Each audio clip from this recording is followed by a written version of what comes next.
Yes.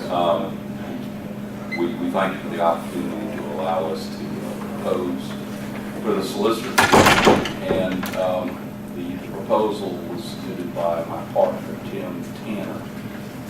Both Keith and I have worked with Tim for a number of years, and Tim's background is municipal services. Is the Assistant City Attorney for the City of Valdosta. He's the Solicitor for the City of Valdosta, and he's also the City Attorney for the City of Adel, and has litigated numerous cases throughout Georgia, including up in the Atlanta area, on municipal law issues. So with that introduction, Keith and I will sit down, and Tim, go right ahead. Again, thank you for having me here today. I appreciate the opportunity to present our services, really on behalf of Coleman Talley, not on behalf of myself, because that's what, if anything, we hope to convince you that you're doing the whole firm when if you choose a Coleman Talley. Just to give you a brief background, and thank Tom for introducing me. I'm a graduate of Mercer Law School. I went to received my undergraduate career at the University of Georgia. I came out of law school and I began my legal practice up in Rome with the law firm of Brinson, Askew & Berry, and that's where I was introduced to municipal law through Bob Brinson and Andy Davis. I don't know if y'all know those guys, but they've been, I think Bob is probably the second longest serving city attorney in the state. He was right behind Jim Blackman from the city of Samantha. Came to Valdosta after that, and then began working under the third longest serving city attorney. That's George Talley of Valdosta. Do a lot of work with the city, and that's how I got into becoming the solicitor of the city of Valdosta, which I've held that position for about 10 years now. I am the city attorney of Adel, and I'm also the solicitor for the city of Adel. That's a much smaller position, but I want to throw that out there as well. What does the municipal court do? You probably have an idea.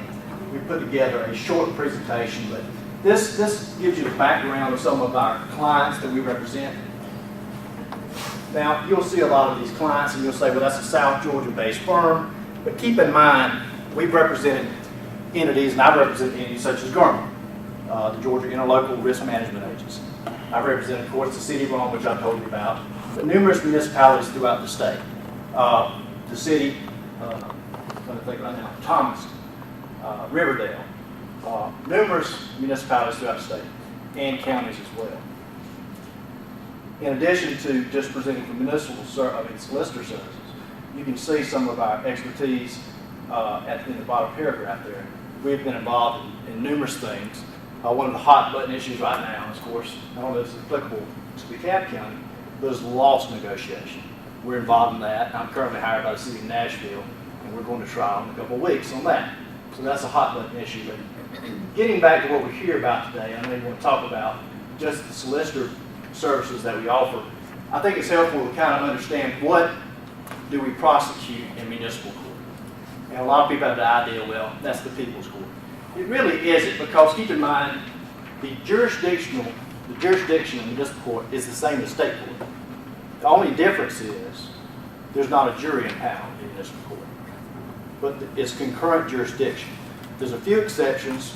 State court, they can prosecute such things as like a simple battery, a family violence type situation, and they have some, of course, they have civil, which municipal court doesn't have. But we go from DUI. That's probably the majority of what we do. We do a lot of, well, the majority of that's what's contested. I'm trying to think of how many DUI cases I've prosecuted, probably over 1,000 in that 10 years, maybe approaching 2,000 now. When I say I prosecute, I hadn't tried that many because most of them work themselves out. But I would say 1,000. Possessions of marijuana. Of course, that's coming more prevalent. It's commonplace now, unfortunately. I'm familiar with, of course, the ways we can, let me take that back. What we had in Valdosta, and I'm assuming we probably had that here, is we had a lot of younger people getting in trouble for the first time. And I'm familiar with the ways we can run them through the system without scarring their record. Georgia law provides a conditional discharge program for that, to that only. And we use that a lot in the city of Valdosta. But that's a big one down there. Underage possession of alcohol, anytime you have a concentration, of course, minors, you don't have that. We've developed something since I've been in Valdosta called our pretrial diversion program. I don't know if you've ever heard of the pretrial diversion program. Well, there's a state law, and then it's a little different. And you cannot, it's very hard to implement the state law version in a municipality because the state law envisions a situation where you avoid entry into the system. When I say the system, I mean the criminal system. So you don't assign them a prosecutor, a probation office. You do it solely by the solicitor's office. Now, that would take a lot of services to monitor people, make sure they get the community service done.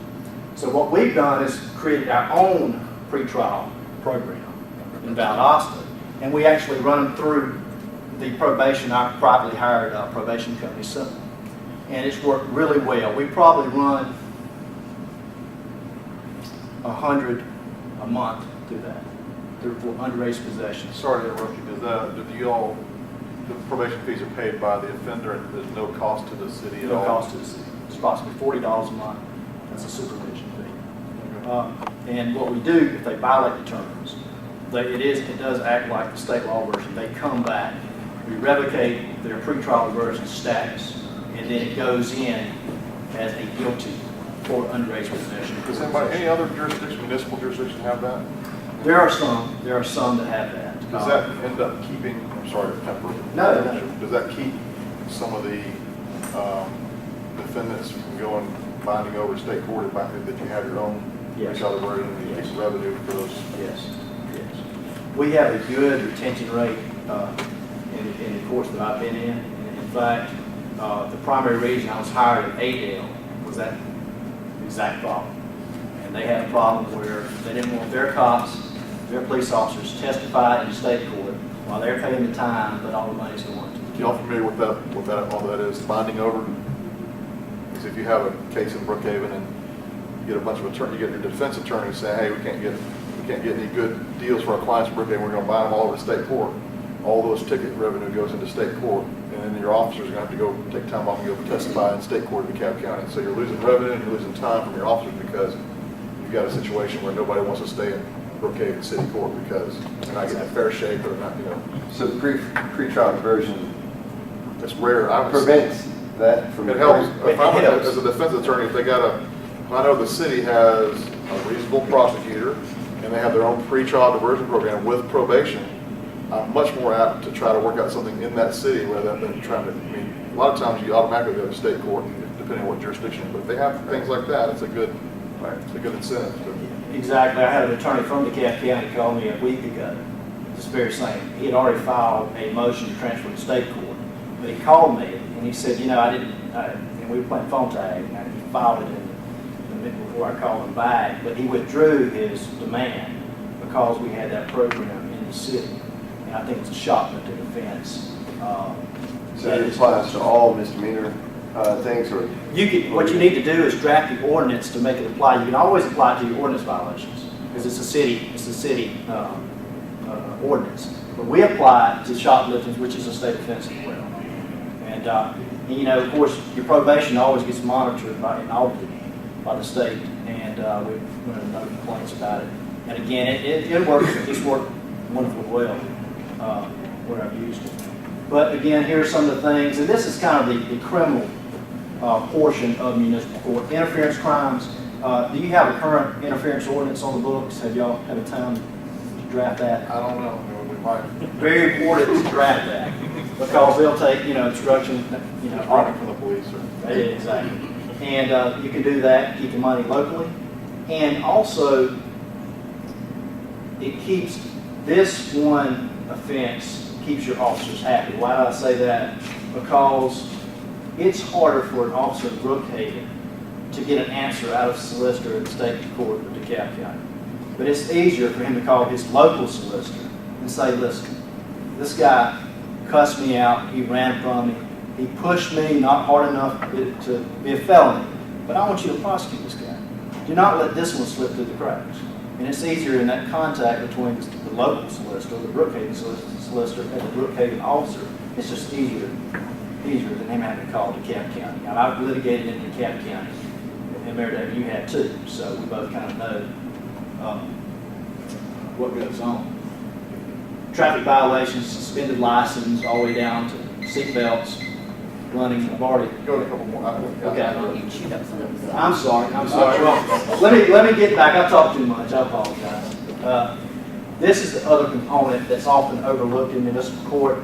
I call it environmental court, but a lot of people call it nuisance court. But do you have dilapidated buildings?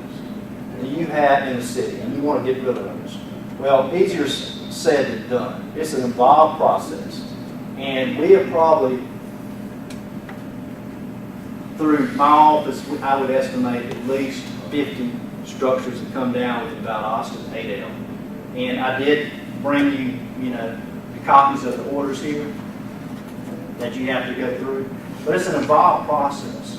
I thought I did. But, and I may give that to you. It's an involved process, and the key to that process is trying to get your money back from the city when you tear down that building. And we know how to do that by placing the liens, filing the list pendants on the property when you take the complaint out initially and going through the demolition process. Other things, the big one, that you'll get complaints from your neighbors and your constituents, simply, my neighbor won't cut the grass. And you'll get a lot. And we do a lot of grass abatement orders. Again, I'm just going through these things. Contractors without license, we prosecute those all the time. For business, we have a lot of business without license. We prosecute them all the time. Many times. And again, I'm Tim Tanner, of course, but we have a lot of individuals in our office. Hansel Watt couldn't be here today, but he does a lot in environmental court. I started it and kind of passed it on to him. I typically handle the criminal aspect of it. He does a lot of that. And if you choose us, you will be getting a team instead of one person. Right, well, let me ask you this, since we're in the question section now. What is your team? Hansel Watt, who's a partner in our firm. Emily McChesky Preston is an associate in our firm. And really, that's our team initially. Now, that's just for the solicitor services. We have a whole host of people that do typical municipal law. And if we need, depending on what you guys need, we can answer that call. We have approximately 28 attorneys, maybe 29 now, we're going so fast, that we can dedicate somebody to a need that the city has. And we can do it, and we pride ourselves on being accessible and simply calling you back when you need it. What is Hansel Watt's experience in relation to you? He mainly does the environmental work, Okay. the demolition of the buildings. But he being the head solicitor in your team for all for the criminal stuff too? No, I would be the head solicitor. So you travel? Yeah, I travel, yeah. So you're based in Valdosta now, and you'd be coming up? I would come, I would make it happen, yes, sir. Yes, sir. It used to be once a week. Twice a week? Twice a week. I mean, our commitment is to expand our municipal law services into North Georgia. So now we have the resources such as Tim and Valdosta, but as that expansion takes place, then there'll be personnel and transitions and those types of things where then be managed out of Atlanta. Okay. So the 29 attorneys, is that in total or is that in Atlanta? That's total. We have 9 or 10 in Nine in Atlanta. Atlanta. 9 or 10. Let me ask a question. We had, Storer was emailed me about solicitor's case that was a long mowing situation where I'm not sure what led up to this occurrence of recommendation for 8 months probation plus possibly 3 months in jail. How does law mowing get to a point like that? Well, it's usually, those are difficult cases because those are cases sometimes not even against, they're almost semi-criminal if that's a word. Yeah. But they're actions against the property too, because if they fail to mow it and the city has to mow it, we're going to place a lien. Right. So how I cite that, I'll cite the individual and the address of the property. Yeah. And at that time, if I have to, I'll place a liens pendants. Now, how do you put somebody in jail if they fail to do that? Is you set a time certain, mow your grass, the judge, mow your grass on this day. They do not do it, it's not a violation of your ordinance, it's now contempt of court. So that's how I think what basically there's an email that was going around about, a solicitor offering a plea deal where they would be not coming from the judges, but, somebody, maybe somebody's a little overzealous and sending somebody to jail for all their law. I do not. And whether it's a dilapidated structure, I don't take that approach. I get a little nervous when you attempt to put somebody in jail for essentially a property code violation. I get a little nervous with that. And I don't do it. I'd rather mow the grass or tear the house down, place a lien upon the property, have the city attorney draft an ordinance that says within 3 years that we can foreclose on that, to try to recoup our money. And that's the better approach in my opinion. Well, So when you're trying to strike this balance between being serious about enforcing, these crimes, I mean, there are ordinances and they affect the quality of life of our city. On the other hand, what Bates is talking about, throwing people in jail for not mowing their yards seems maybe a little extreme. So I mean, this sort of law and order, but soft on crime. There's also young people involved, DUIs and marijuana. What do you do to make sure that you're striking the right balance? Well, it is different. It is different between the criminal and the more the nuisance type violations. Now, with respect to the criminal first portion of what I do, I will be the first to admit, and I tell my officers up front that I may be somewhat, I'm going to use a dirty term, liberal prosecutor. But what I mean by that is I do believe in second chances. If you have a 20-year-old that is blowing a .03, that's probably one beer. Now, do I want to put him, put a DUI on his record, prevent him from driving when he's down for the weekend going back to University of Georgia, prevent him from driving for 12 months? I have to take all those considerations into it. So what do I do? Well, I may not give you the DUI, but I will make you do all the conditions of DUI. You will be on probation for the full 12 months, and you'll have to pay the fine, if not more. You'll do the community service. You'll do the county. So at the end of the day, if I choose, and there's certain, in my mind, there's certain criteria they have to meet to get a reduction, so to speak. And that's how he treated the officer. And I always try to talk to the officer before I reduce him. How high did he or she blow, like on a DUI, and their criminal record, first time offense. But I do try. The demeanor is important, obviously. How they're dressed and when they're coming to court, if they're respectful or not. Yeah, very important. If I have, I've had the nicest guys that look like they're in a gang, and I've had the foulest mouthed young little girls. I mean, it's amazing. Those things are, I see them all the time. It happens, but I take that to account. But I do, when you have a young person, I am soft-hearted about that. Because I did go to the University of Georgia, and I made a lot of mistakes probably myself. And so I try to remember but you get to meet with a lot of parents, and I really encourage meeting with parents. And I met with a father of a 17-year-old yesterday about a possession of marijuana at a school, and he's having some emotional issues, and this child would never know that his father and I met, and we're teaming up on how to correct the behavior of that student. I know time's up, but I have one last question. Okay, real quick, 30 seconds. Multilingual. We have a large Hispanic population. What's your thoughts staff on or any? No, we don't have any staff in Atlanta. It's multilingual, but that's something that we've been looking for because that is a big concern. We have that problem everywhere we go. But really, it's more the city will have to have a certified interpreter. And I don't know if you guys have one. Yeah, we're good. Usually, if we have one, it's no problem. Okay. We've required that. Yeah. You should be covered. Yeah. Yeah. Okay. Thank you.